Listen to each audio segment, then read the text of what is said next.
Stuart Holbrook has spent his life in the world of collectors. As president of Theriault, the world's leader in the auction of antique dolls and figurative art for over 30 years, he's managed the often personal and always wild world of collecting and collectors.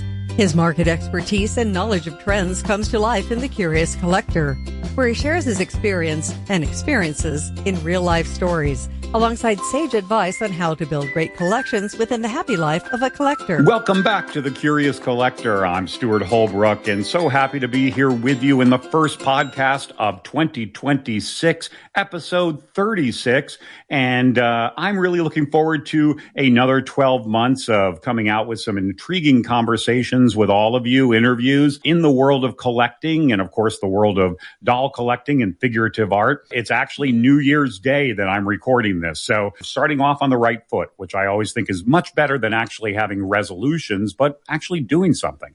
And so here I am. I'm starting to right off on the first day of 26 with recording a podcast to have a conversation with all of you out there in the collecting world. And I hope you've all been enjoying it and that you've listened to my year-ending podcast, which was a summary of all the things I experienced over the past 12 months. If you haven't, go back and listen to that in episode 35. I think you might enjoy it from a validation standpoint as a collector and to help you see a lot of the outside benefits of collecting you have in community sharing and finding common ground. So if you haven't heard it, go ahead back. Have a listen. Come back here then and listen to this one right after.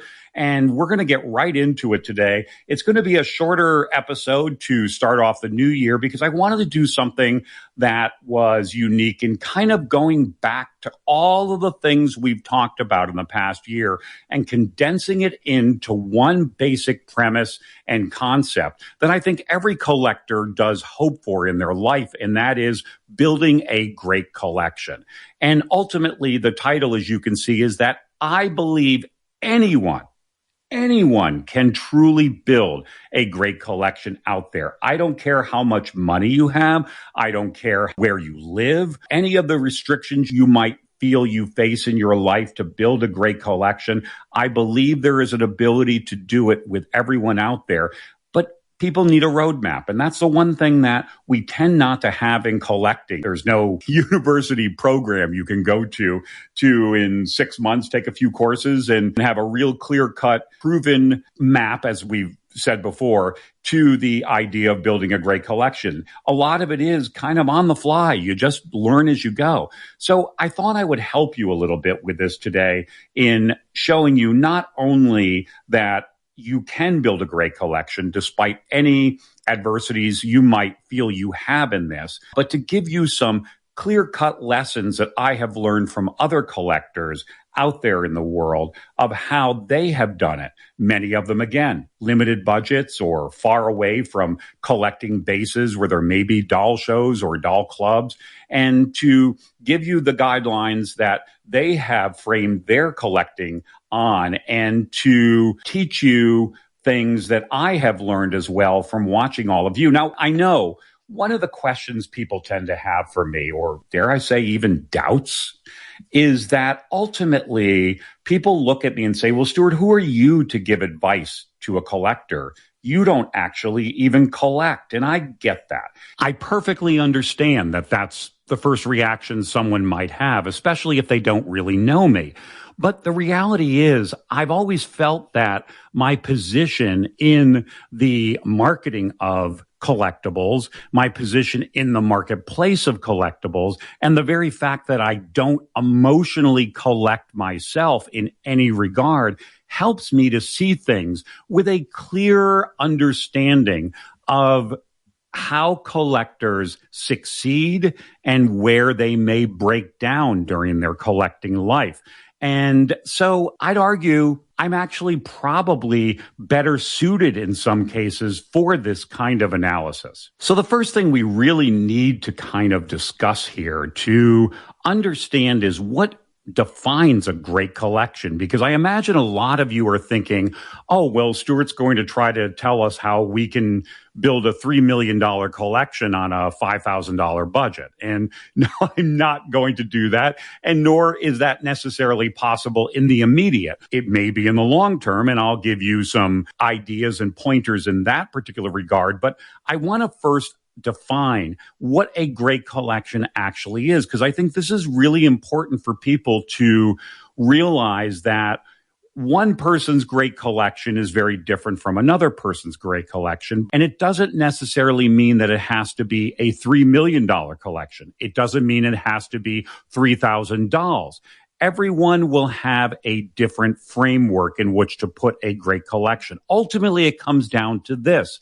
A great collection is building a collection or vision of yours that is the best available pieces you can find within a category that you love or categories, and that fits within the budget that you have available at the time you're collecting those. So yes, a great collection can be a $3 million collection of the finest and rarest of the French bébés known to exist in mankind. But I have seen many great collections that are built upon the concept of $400, $500, $600 dolls, but they were all the best in the category of those $400, $500, and $600 dolls. So maybe you collect German character babies. Maybe you collect half dolls, but you're collecting the best within those categories, and you're building a great collection of that. That doesn't necessarily relate to how much they're worth, but relates to the idea that you bought the best within a particular subject that you are going after. So I think it's really important to distinguish this so people don't ultimately believe that they have to work towards getting that $3 million collection to ever be assumed as being a great collector. It is not the case at all.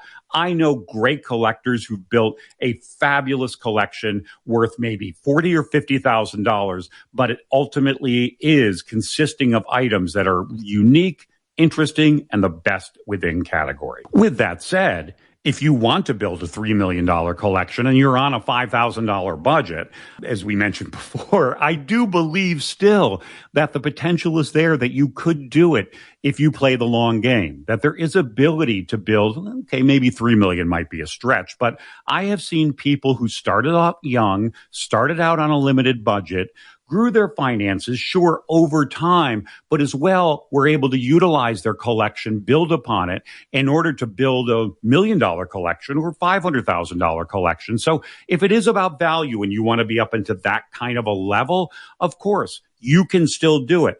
But the important takeaway from all of this, the important thing to understand is greatness does not necessarily relate to how much total your collection is worth. It definitely does not relate to how many dolls you have. It relates to the best within the category that you collect, that ultimately is shaping a vision that is unique and is yours. The astounding thing in all of this is that most collectors are bread and butter, average collectors that are doing it on a budget out there, that don't have unlimited funds and have challenges just like you. And so I'm not saying this out of some sort of pipe dream or motivational speech that you can do this. And no, it's never really been done. Few ever do it, but you can. No, this is actually a case study all across the world. And I know this because I've sat in so many of the living rooms in modest homes by average people just like you and I who have built in the process of this long game truly great collections. They've done it with blood, sweat, and tears. They have painstakingly curated a collection over a long term and worked their way up to building this great collection with limited funds, limited sometimes exposure to the market, but they fought their way through it. And I'll give you a few examples of some people that I know that you probably have heard of or maybe even met in your collecting life in dolls. One of them I've talked about in the past that is truly an American legend, and that's Ursula Mertz. And Ursula talked to me recently about her origins in collecting because I've mentioned this in previous podcasts. It always intrigued me that this woman who originally came from Germany would end up becoming one of the most prolific collectors of American composition dolls, primarily, or American dolls. And so I posed this to Ursula because I was really curious what led her into this. And it was practicality. She saw a subject that she could afford. That was it. It was simple. And so she broke into that particular category out of necessity at the time. She loved dolls. She loved collectors. She loved the community, but she realized she couldn't afford at that point when she started in the 1950s, 60s. She could not afford French fashions or French bébés, that she needed to find something out there that would fit her abilities. So she delved into the composition doll and it became a great passion of hers. And as such, she's ended up building one of the great collections of America that just so happens to be focused on a topic that started off her collecting out of necessity, but she owned it and she built it and she created this persona. And that's what builds great collections. That's what leads to greatness in collections. It's about identifying a topic and a subject and working your way into it. And we're going to break this down in a little bit, but I am telling you, I assure you that all across this country, all across this world, there are collectors just like you who started with little and built great collections over the process. And I'm going to share with you some of the lessons I've learned from them and some of the things I've seen out there in these living rooms to give you a better roadmap, a better concept of where to go.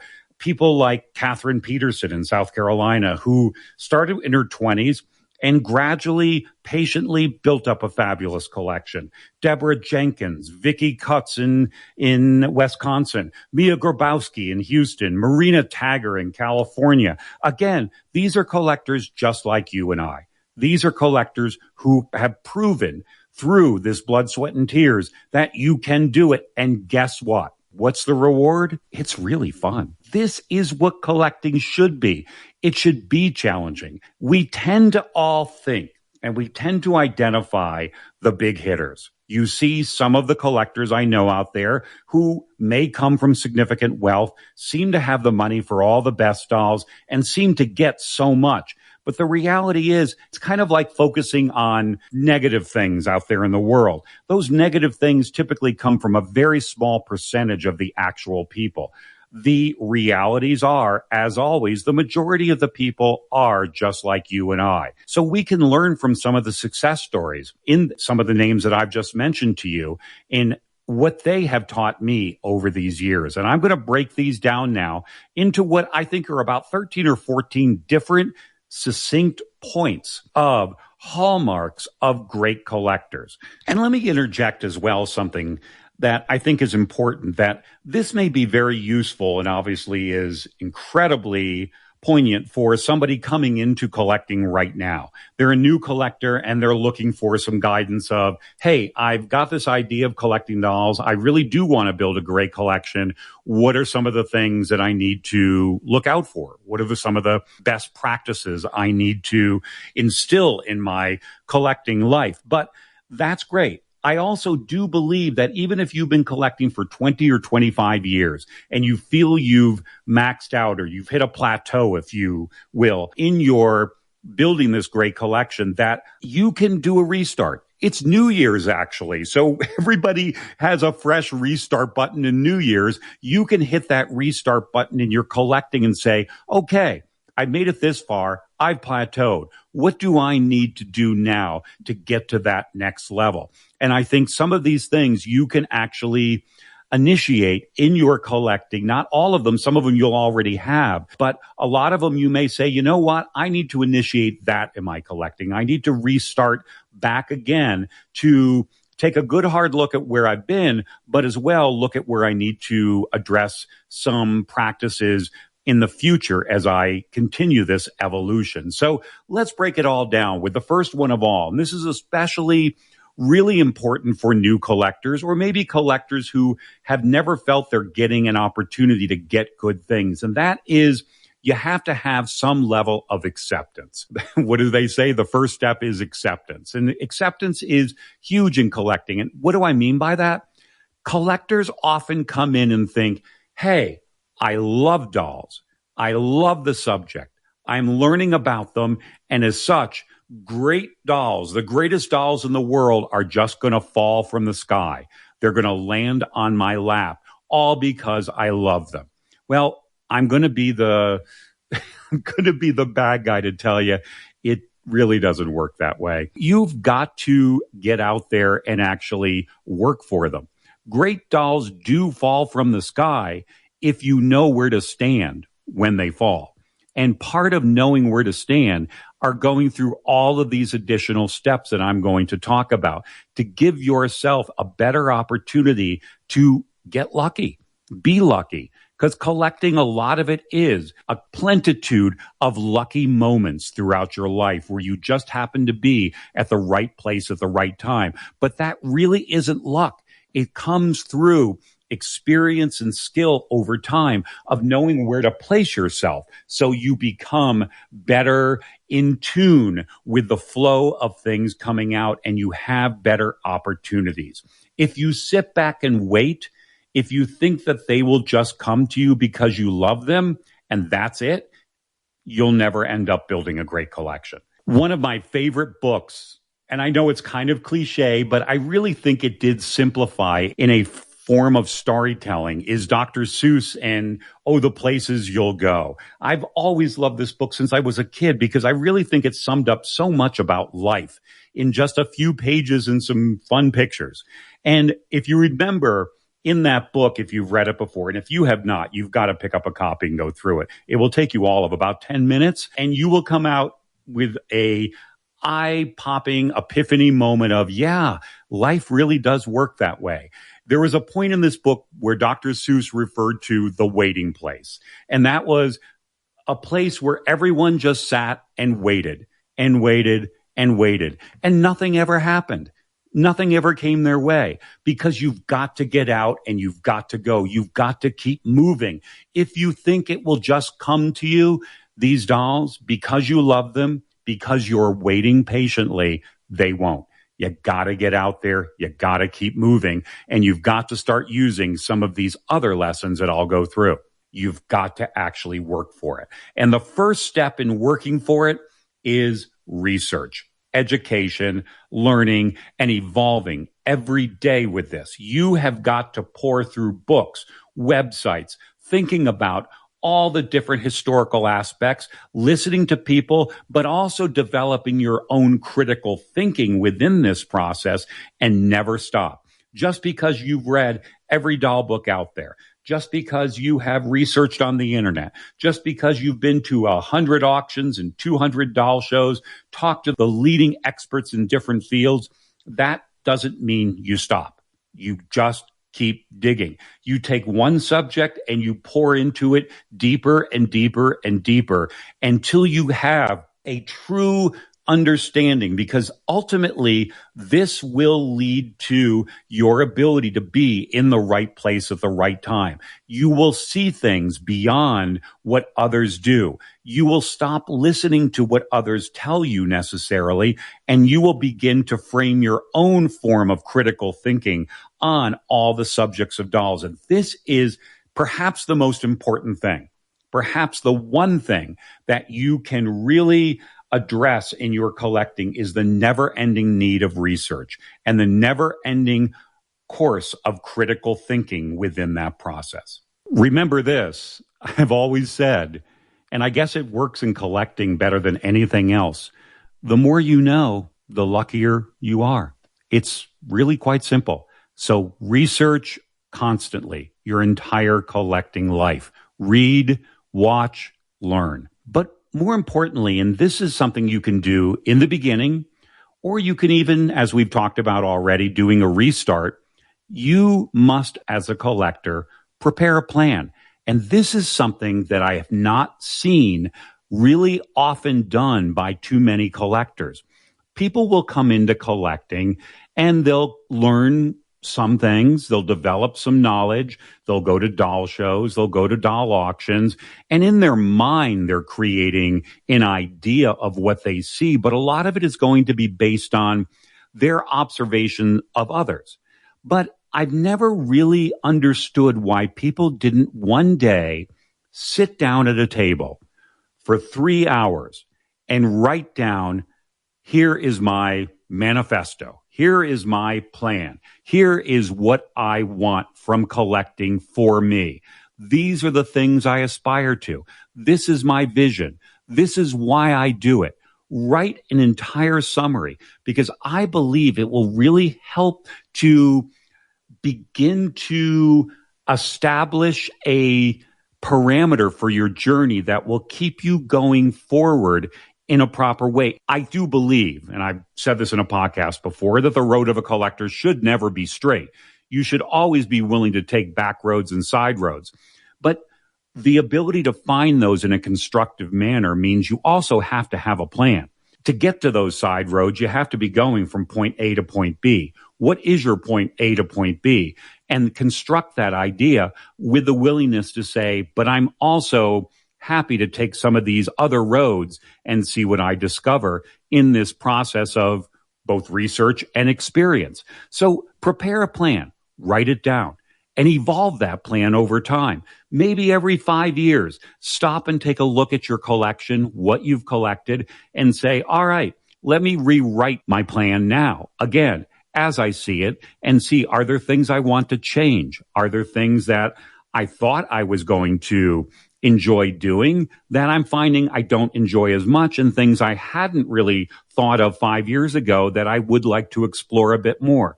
In that process of preparing a plan, it is a really good time to also assess what you can buy at that point, given your finances, things that fit within your collecting goals that you feel you can afford. This is going to be important. Look, I am all about aspiring for bigger.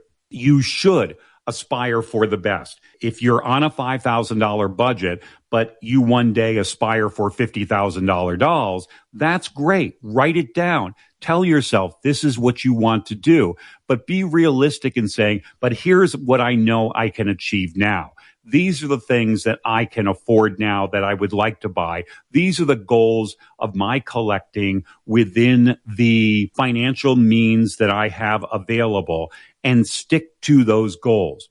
One of the ways I have found is a really powerful tool for collectors to utilize in building their current possible collection that would make them very happy and allow them an opportunity to evolve both financially and through research and education, and then building a dream collection of where they would like to see themselves 25 or 30 years from now, assuming you're starting at maybe 40 years old, 50 years old.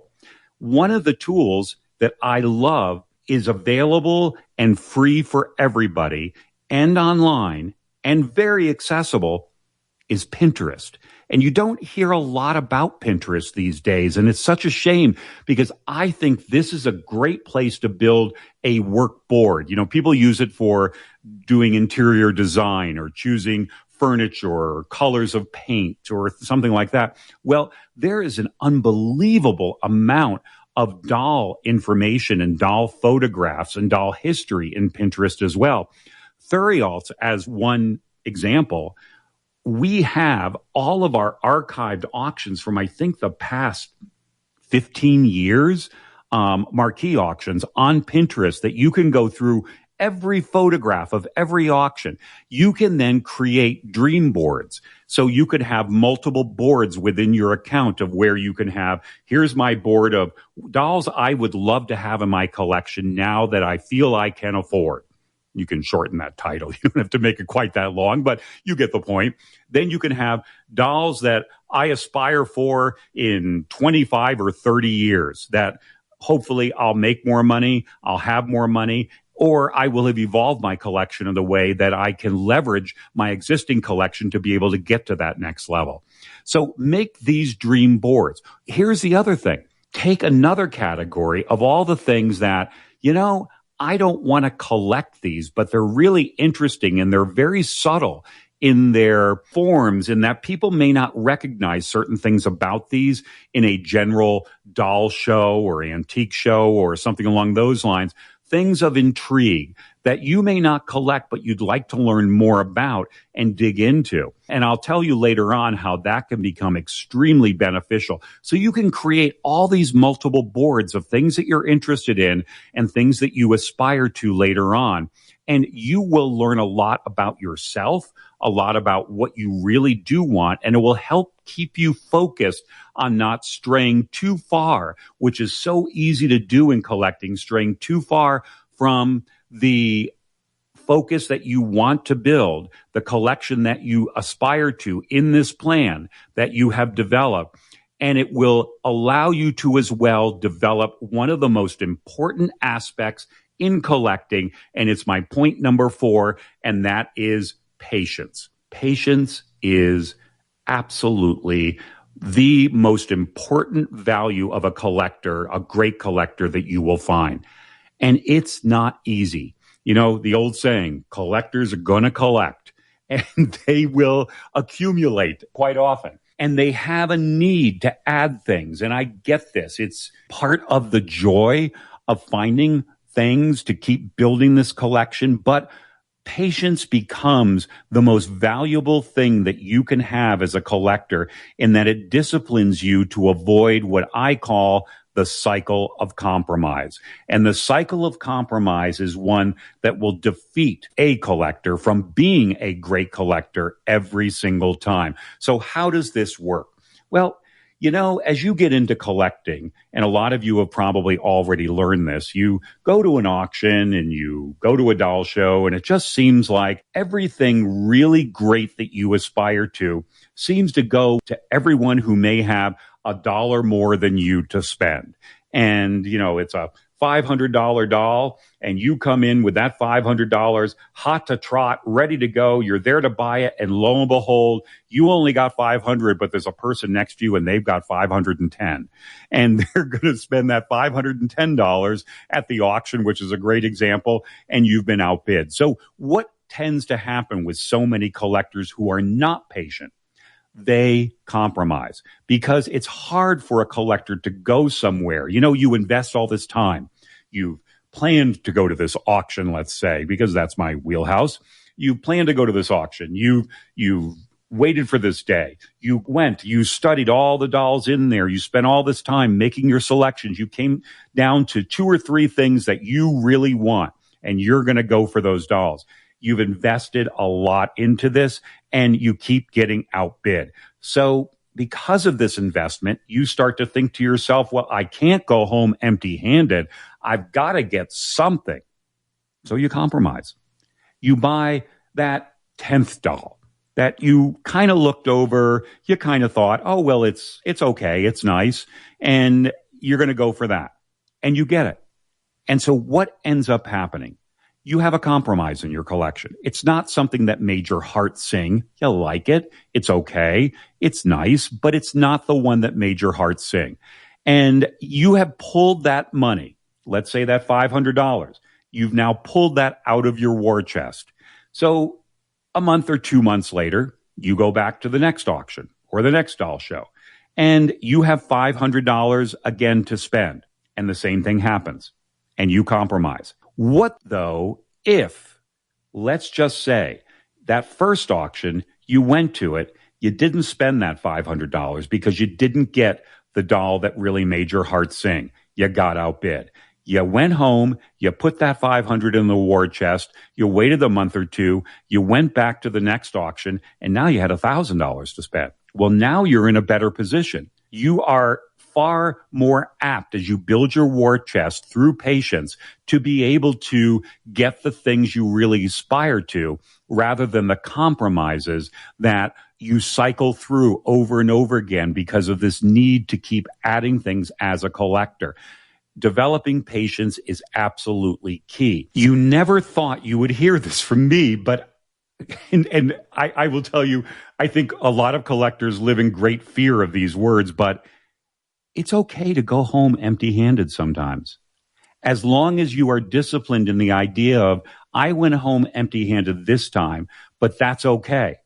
I'm building that war chest for the future, and I am going to have my moments. I am going to be in the right place at the right time when the right doll falls from the sky.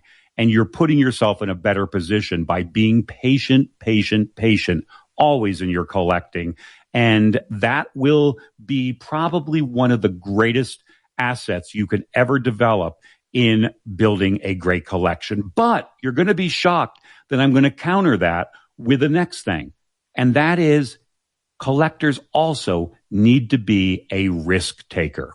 You know, there are two types of collectors. There are risk takers, and there are those who have risk aversion.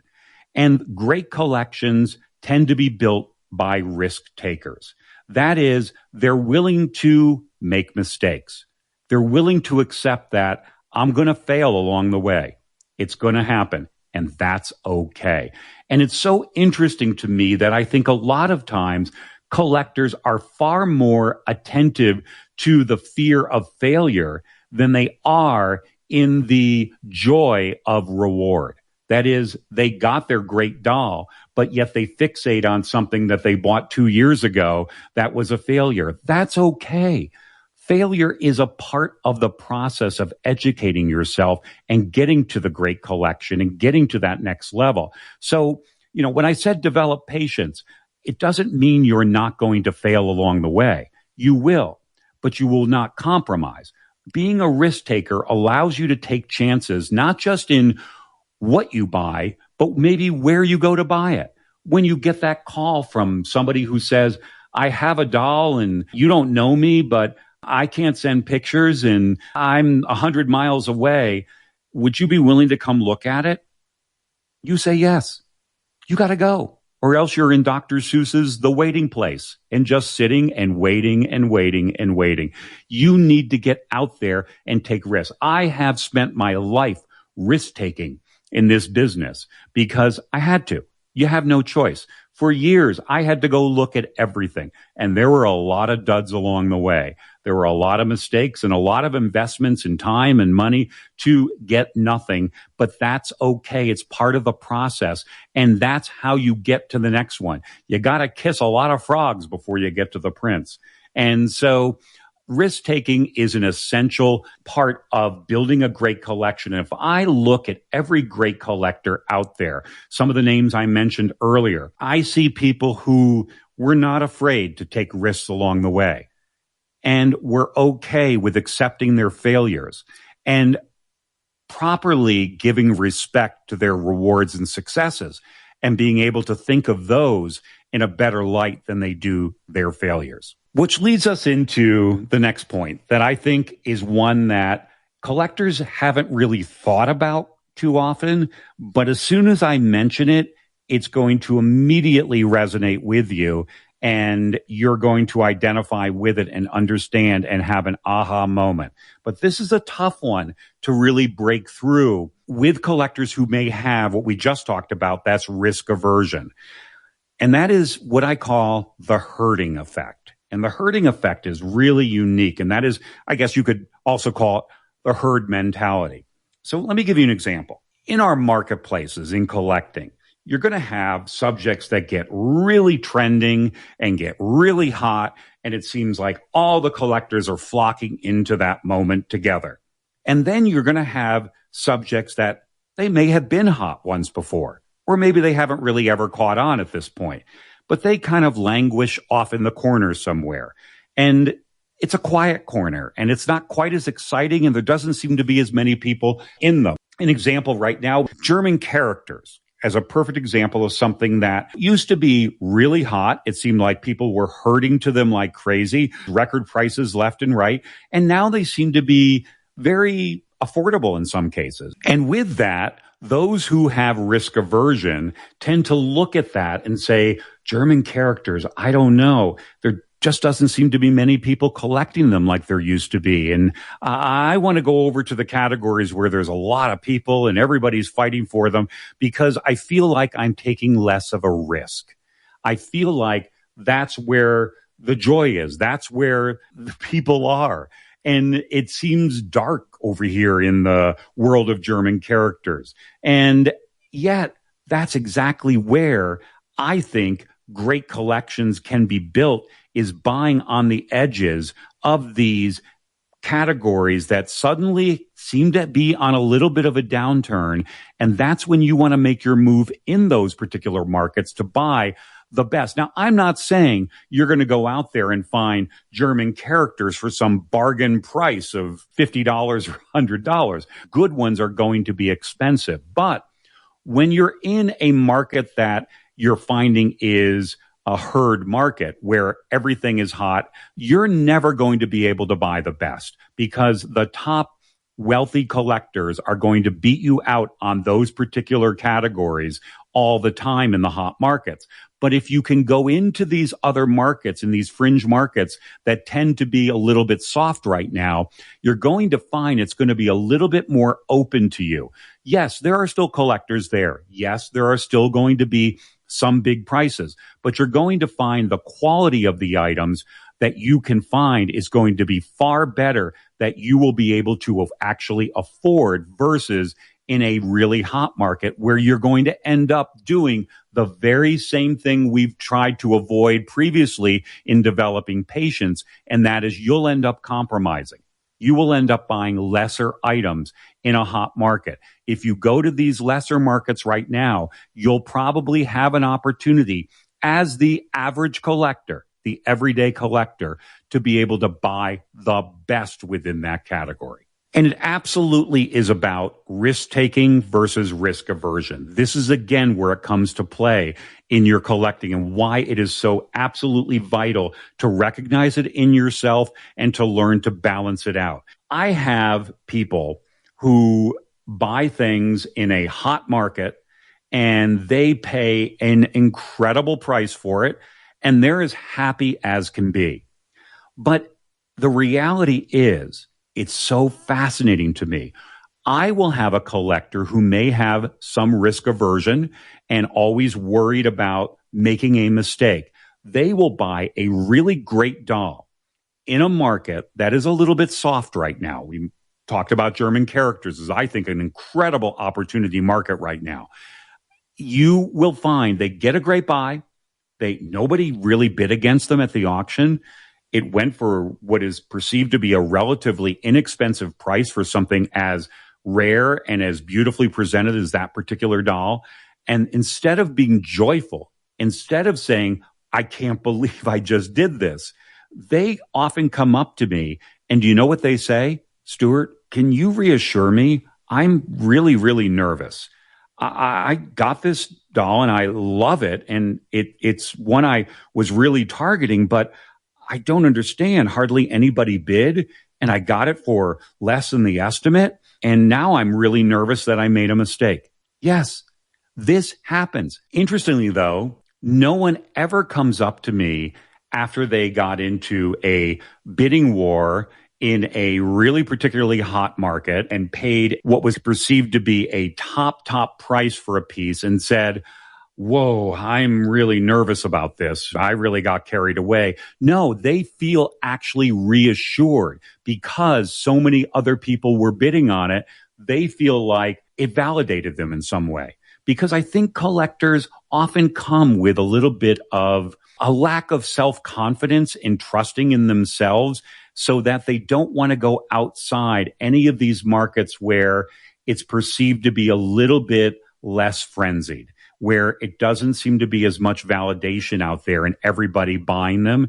And so this is the lesson that great collectors have learned over time, is that's exactly where you want to be.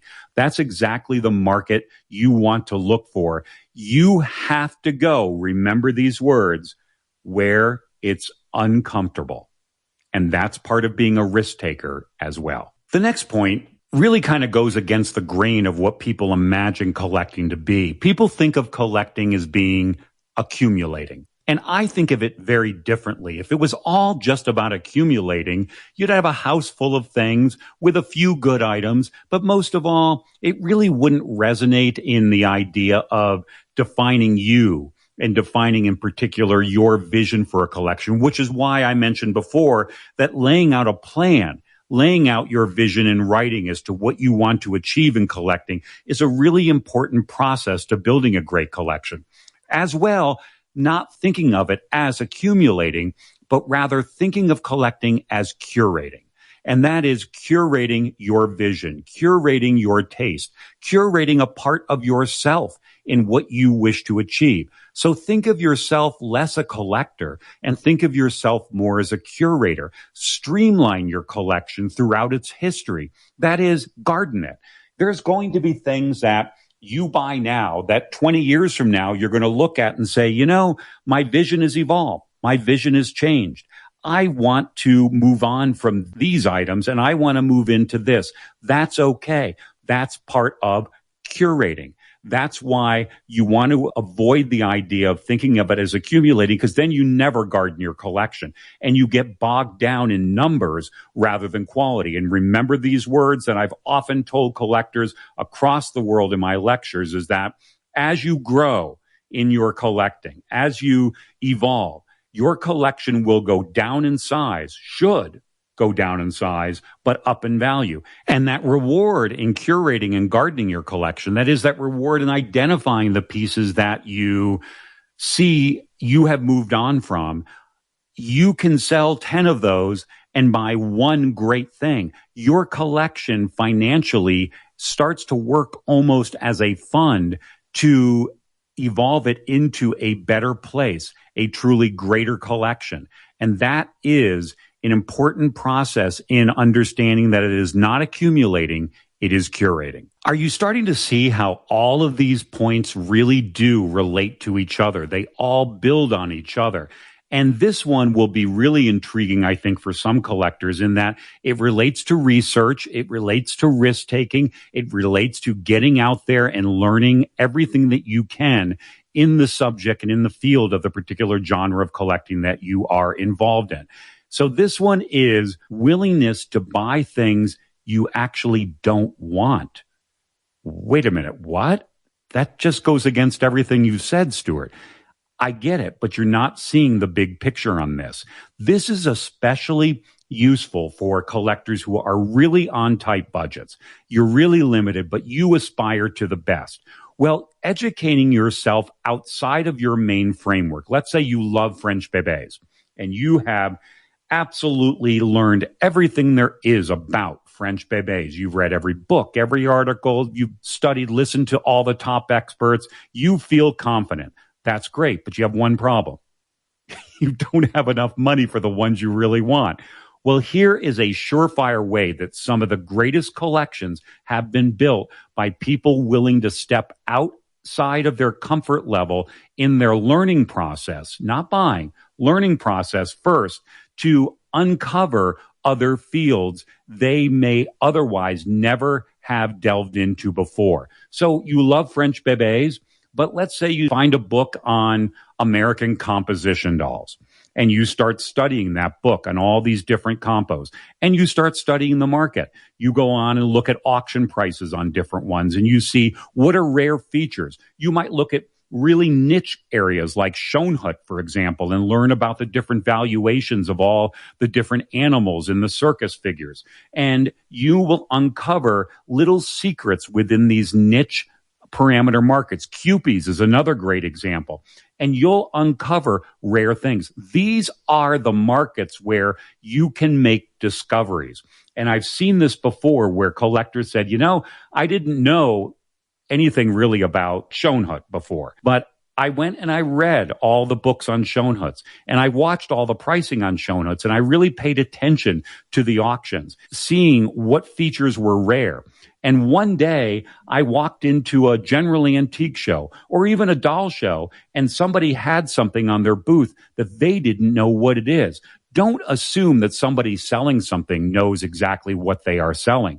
They may be less in tune with some of these fringe markets as everyone else. And so they put it down for $300 when in fact you recognize, wait a minute, I've seen that very same one going at auction for $3,000. Why would you not buy it? Because you don't collect it? because you don't want it. You don't have to like it to make money on it. You can buy it, pay them the $300, take it home, and now you have an unbelievable resource and ability to sell things quickly to the people who do. You've made a discovery. You can then put that out on the market. Maybe you'll get 2,000, 2,500, maybe you'll get 3,000, but you'll move it. It's a good piece. You recognized it. You now have $2,700 more that you can put into your war chest to buy something you do want. You don't have to love something. You don't have to necessarily be collecting something in order to make money to utilize that to buy the things you do want. And that will all lead back to that researching that I talked about, but going beyond just what you're researching in your own collecting, but rather focusing a lot on other things that you feel you may never collect. And hey, there's a silver lining in this. In that process, you may read about Schoenhutz as an example, and you come out of it and say, well, by golly, I think I actually like Schoenhutz now, because you've learned the stories, you've read the stories, and so you might end up with another area that you can collect as well. So this is a really valuable lesson, I think, for a lot of collectors, and one that you want to lean into over time is trying to go outside your comfort level in learning about other areas too. Lastly, I'm going to end this with an idea for collectors to think about in their process, especially if they're limited budget, but aiming for the best. And that is, you have to sometimes be willing to think out of the box and speculate. Let's take an example. If you go for a Huret, and that Huret is absolutely all original, fabulous Huret dress, wonderful body, the quintessential Huret dream of every Huret collector. There's a very good chance you're going to be pitted against some of the top Huret collectors in the world because of the originality and the presence of that piece. But a better opportunity for you with a limited budget might be thinking outside the box and speculating a little bit in a different form. And that is, we have a unique opportunity with dolls. It's really, really unique in the world of collecting. It's three-dimensional. There are many aspects of a doll that relate to its value. You know, if you have a stamp or a coin or a comic book or a baseball card, it's pretty much that object. That's what you see. That's what you get. There's nothing else to build on from there. That's it. But with dolls, you have costume, body, wig, jewelry, so many different things that can be an element of that piece that drives a value. So in this particular lesson, let's say one day you see a Huret, it has no costume or a really terrible costume, new, and it just doesn't present all that great in that outfit. Well, for a collector looking to build a great collection on a limited budget, this is an incredible opportunity, because the chances are it's going to be overlooked by top collectors who are preferring a more presence-oriented Huret that has an absolute original costume or trousseau. So you now have an opportunity. Buy that Huret. Take off the costume. Now, your next step, you often see Huret dresses come on the market. You often see them in auctions, in doll shows, or it could even be something turned in the Huret manner. It's a beautiful costume. It fits perfectly on your doll. There you have an opportunity. Buy that costume, put it with that Huret, and you have the doll of your dreams. It can work in the reverse as well. You might not have a Huret, but suddenly you see an opportunity on a Huret dress, a fabulous costume. And you're thinking to yourself, the price is right, the dress is beautiful, I've always dreamed of a Huret in a costume like this, but I have one problem. I don't have a Huret. I haven't been able to find one yet. Speculate. Take a chance. Be a risk taker. Buy the dress now. Find the doll later. This is how you build a great collection. And it's one of the unique opportunities in the world of doll collecting that I can't think of any other category. Maybe car collecting would be similar to it in that there are so many different parts and pieces and things that correlate to the value of a car. But dolls have all of these elements. So sometimes you can do it one step at a time rather than I have it ready to go in my case. You may have to work for it a little bit harder, but that's fun. That's part of the process. That's why we collect. Finally, I end this with the one most important thing to tie all of these other things together, to make them work, to make them really effective, to make them absolutely foolproof in the concept of building a great collection, and that is longevity. You got to stay in the game. You've got to play what I called earlier the long game. If you don't, you can't build a great collection in a short amount of time unless you are one of the lucky few and have a lot of money.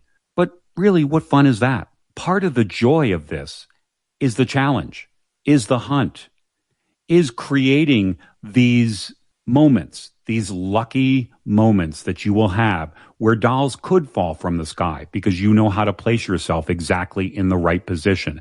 So sure, I love it if a collector can start off in their 20s or 30s because that's a long game that's going to really pay off down the road. You will get there. You will build a great collection. But you can still do it if you start in your 50s and 60s. You still can, with patience, not going willy-nilly into it and immediately buying up whatever.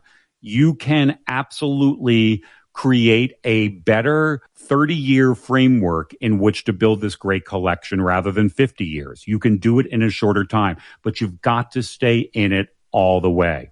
And that's how great collections are built. Why do you do it?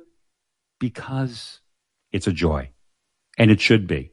And I'm telling you, if you can follow some of these steps and things that I've learned from so many great collectors out there, collectors just like you will have the time of your life. And collecting will become one of the most rewarding extensions of your taste, your personality, and your willingness to challenge yourself than you can ever imagine in anything else that you do. And just like Dr. Seuss said, oh, the places you will go. Thanks for joining us on this episode of The Curious Collector. The Curious Collector is hosted by Stuart Holbrook and produced by Tammy Trujillo. We invite you to follow us on social media and feel free to leave any questions you have for Stuart on Facebook at Stuart Holbrook-Theriault or follow the Theriault Company Facebook page. And you can stay up to date with the latest auctions and events at theriaults.com. We'll talk to you on the next episode of The Curious Collector.